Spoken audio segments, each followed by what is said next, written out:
Huwag nating papasyalan ang Baluarte Waterfalls. Itong sasakyan kasi medyo malubak yung daan tsaka mabato. Tara na!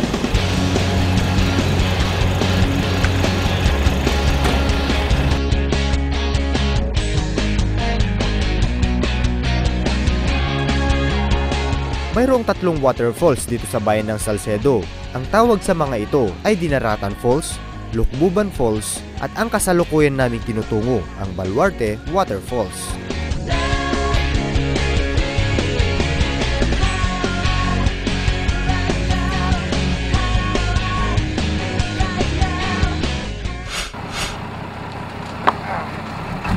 Bilis! Katapos ng mga 20 minutong mabilis na takbo ng dump truck, ayan, narating na natin itong Barangay Baluarte dito sa Salcedo. Ngayon naman, maglalakad tayo ng siguro less than 10 minutes or 5 minutes. Hindi pa sigurado kasi sinabi ng guide natin na lakaran lang, tapos mararating na natin yung Baluarte Waterfalls.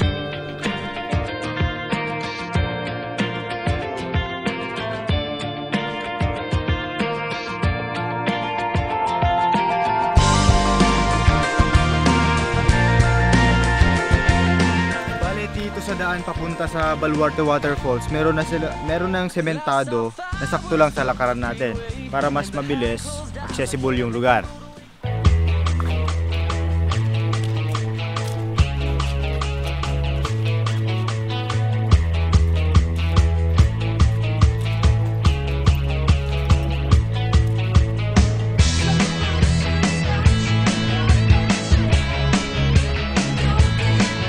Saktong 10 minutong lakaran lamang ang layo mula sa sentro ng Barangay Baluarte hanggang dito sa malatatlong palapag na Gusaling Waterfalls.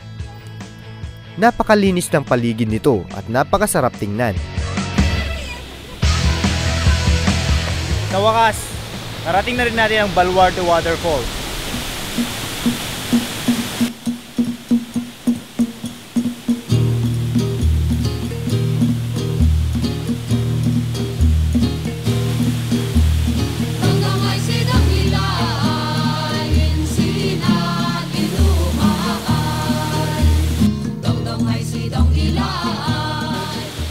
Ang mamasyal, maligo at magpiknik sa lugar na ito. At kung mapapansin ninyo, napakalinis ng lugar kasi nga binabantayan ito ng mga opisyales ng Barangay Baluarte.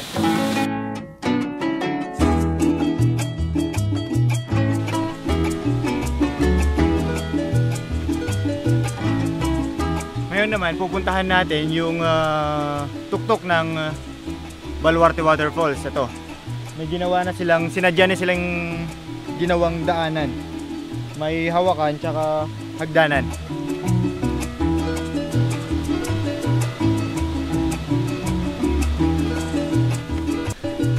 Wow, ang taas.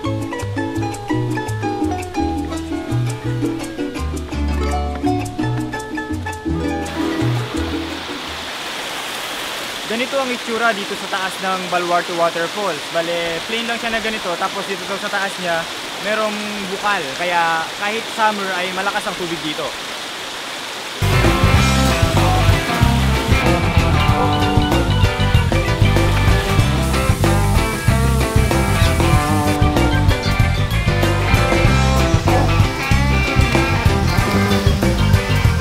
Dito sa butas ng bato kami naligo dahil nakita namin na mas malinis at malamig ang tubig dito sa taas at siguradong malalim.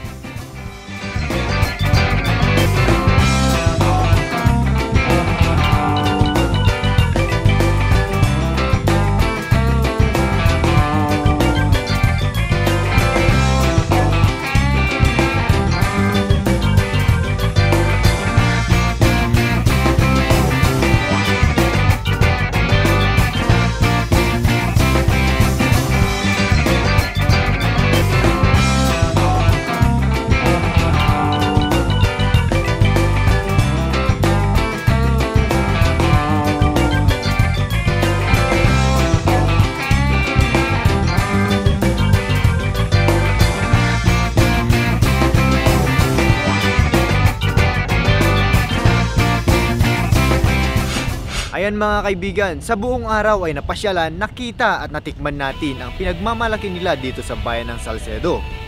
Mga natatanging produkto at napakagandang waterfalls.